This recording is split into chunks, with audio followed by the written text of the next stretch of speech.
right, pedal down. Hey, it's Tim, Pickup Truck Plus SUV Talk.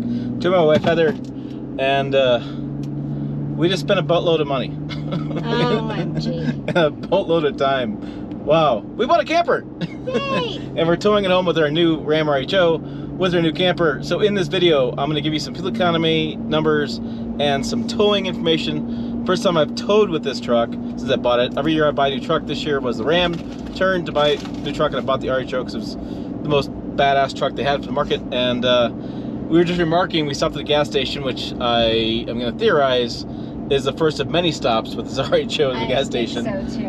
On a good day, I get 16 miles per gallon out of this thing. This thing is a miles per mile and truck. It's not a mile per gallon truck at all. We were just remarking how well they look together. So we're eastbound and down. Oh, crap. So currently it says I've got a mile and I got 7.2 miles per gallon. Are we gonna make it home? and that's premium fuel, baby. $3.89 a gallon I think I just spent. So woohoo! This is gonna be fun. Oh, I'm at 7.5. All right, so I'm gonna give you an update probably in an hour. It's probably an hour and a half home. Maybe I'll get an update in about 45 minutes. Overall thoughts. I've towed a lot over the years with different trucks, different engines. I'll give you a thought in this high output Hurricane engine, twin turbo, inline 6. Give you some thoughts about 45 minutes, check it back with you guys. And then again, we'll do a walk around of the exterior and show the camper off in this video. So sit back, relax, pop a top, put something in your coffee, because this is gonna be a lot of fun watching me spend a lot of money on gas. Okay, so what do we have our setup here? We have the 2025 Ram 1500 RHO. It's a new truck I bought for the channel for this year. I have had a Chevy, a Ford, a Ram, a Toyota. I just buy different trucks and I review different vehicles. So that's the good part of buying this camper. You'll see a lot more towing videos on the channel. I'm not gonna spend much time on this truck. I've done some videos on this. You can see driving impressions. You can see why I bought it, all kind of stuff. If you look at this channel, you can find those videos. Let's talk about the camper. So why we bought this camper specifically. We'll do some more interior that really talks about why we bought it, but there's some key reasons I bought it, or I really was looking for, was a bumper pull. And the reason I want bumper pull was I can do a variety of videos with different SUVs I get and full-size trucks I get, plus heavy-duty trucks. I didn't want a fifth wheel connection because it limits the number of videos I can do.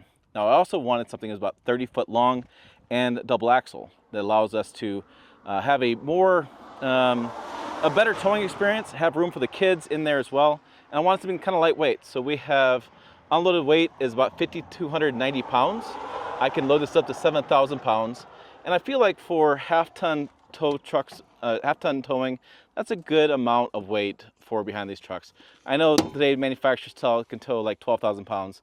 I think that's absurd. I think this is the number I would tow at. And so what else we have going on? It's a 2025 Coleman. It's the Light. It's a 26BX.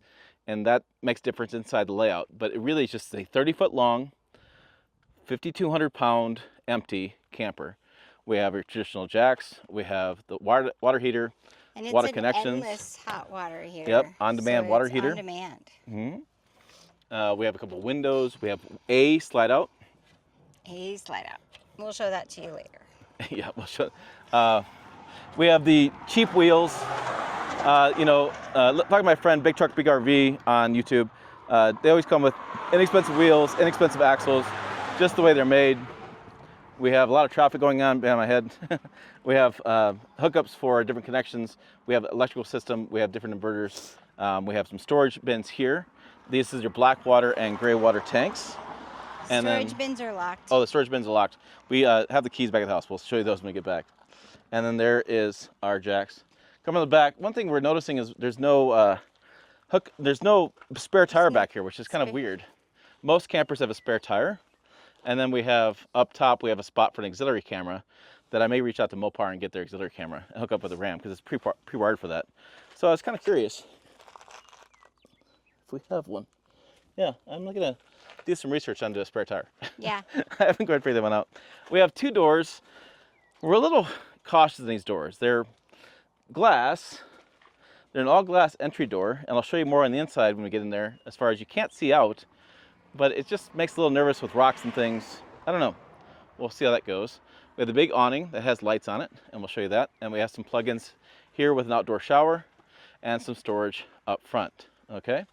So we'll get back to the house, we'll set this up, we'll drop the jacks, unhook it, and then we'll take you inside and show you really why this stood out for us amongst all the campers we looked at over the past Couple 5 years. months. Well, yeah, it's been a while. We've been trying to buy a camper for a years. while. Yeah, so last few months of shopping hard, but several years of shopping for campers. All right, here's the interior of our camper. Again, we bought this for about $30,000. They start about 20,000. Some use one about 25, but 30 seems like it's pretty much the entry level for a camper of this type, a travel trailer in more specific terms from industry. So I'll tell you two key details why I bought this one, but let me start kind of from the front door, which would be that one, well, we have two doors. It could be front, could be back, whatever, how you want to call it. We have a nice big counter space here. This is kind of one of my requests. A lot of times in campers, you have like a L shape comes out, or you have a weird thing to walk around.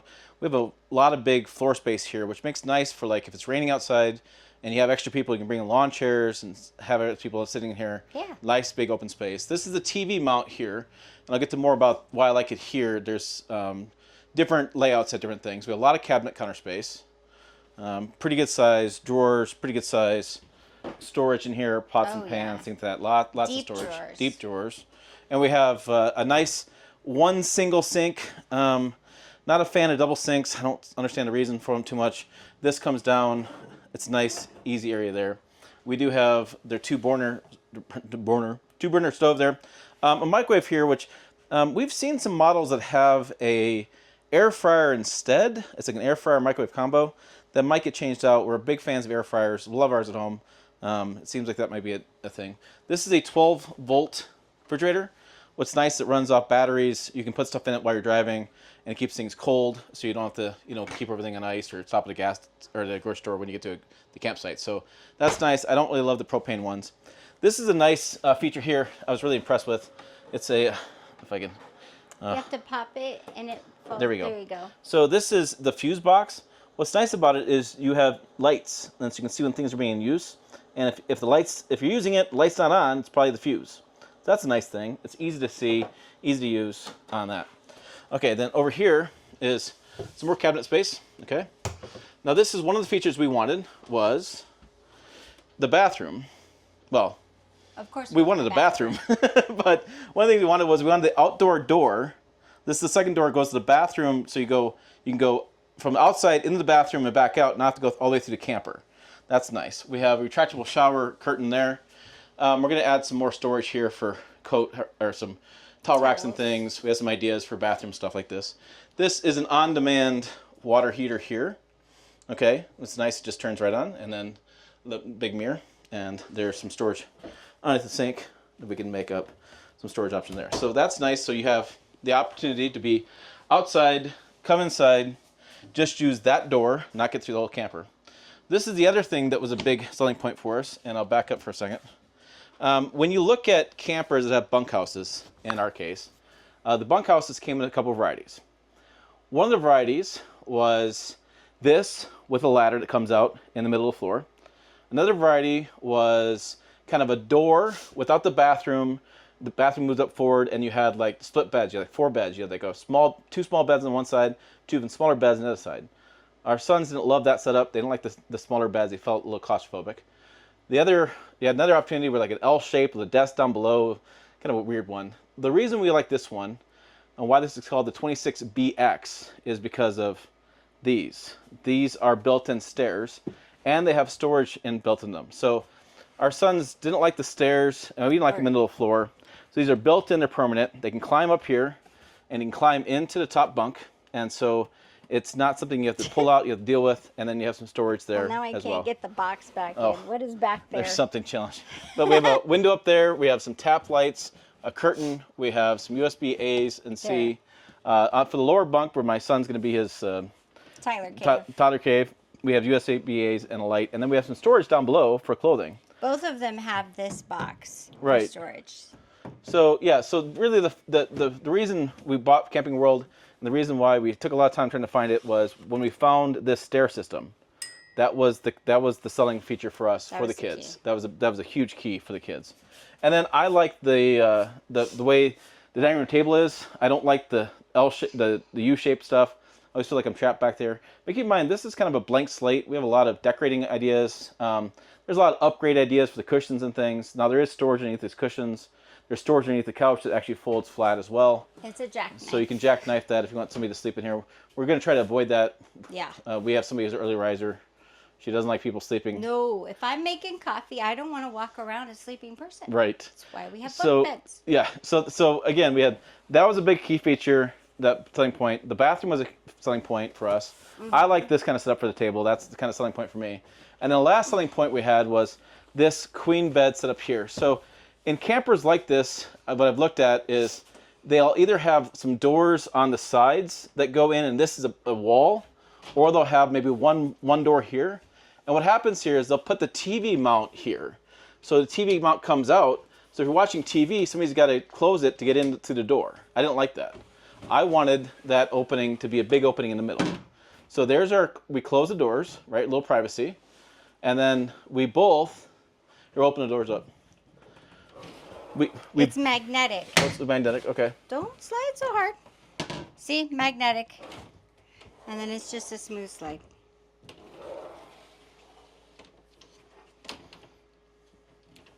There we go. Okay. Okay, so like I was saying, one of the things I really liked about this was that big opening there. We both can walk around each other, around the beds. There's some good space There's here. good space on both sides. We have storage down below. There's a storage underneath the bed as well. We can access additional storage there for small things. And it has hydraulic. And it has hydraulics. Just push down, it goes down. Okay. There's some storage above. There's storage doors, and then there's USB plugins and plugins back there. And And this lighting. camper was also, it has inverted plugins. It's ready for solar. So Right. I really like that too. Yeah, solar, it's ready for solar power. But, you know, really, again, the three big pieces was I didn't like the idea of having a TV mount here and a fake fireplace that you really couldn't use because you're sitting over here. I like the idea of sitting, if you're going to watch TV, we may watch it, may not. It's not something we're really doing a camping trip, but if it's a rainy day and you're going to say we're going to watch a movie or something, at least you're sitting here watching a movie directly on, and you can go in and out the door. The only downside is somebody's making a meal. Okay, you got to pause the movie. Boo-hoo. That's about the only downside there. But we can get in and out that door, not blocking anybody's way. And then having the kids have access to their beds without a ladder, and ladder doesn't come into the camper at all, was a great access. And then having access to the bathroom without having to go through the camper to get to the bathroom was another big access. So that's the three selling features really for us on this camper. All right, I've been driving for a while now, but I'm going uphill, and I'm doing 30, and I'm gonna get up to 70. This powertrain is pretty darn amazing. Yes, it doesn't sound great. Yes, the sound is amplified with the camper, how terrible it sounds, but it's towing a 5,000-pound camper. yeah, 5,000 pounds, 30 feet, up the grade, 70 miles an hour, without any problems. I thought 35-inch tires would slide around, be sloppy. They're not. I thought the suspension would be kind of soft, and I have lots of like play with that. Nope, it's pretty solid. This thing is pretty damn impressive, I gotta say, overall for towing. And again, I'm a big fan of the powertrain. The inline 6 is just so well balanced. Right now I'm 9.8 miles per gallon. I've seen upwards of 10.1, which out of a sport truck like this, I don't hate that. I think that's okay, right? Now, you get another half-ton, the Ram half-ton, it's not a sport truck, RHO, you do better. The Silverado diesel I had last year, or 2 years ago, the 3-liter inline 6, it would do better. But I didn't think it'd do this well for what we're doing. Hi, deer. Yep, lots of deer. We're we're the deer and antelope play. We've seen multiple deer tonight. But yeah, so 9.8 is pretty good. And I'll give you an update probably tomorrow, because when we get home it might be kind of dark. But we'll see what happens. We'll see.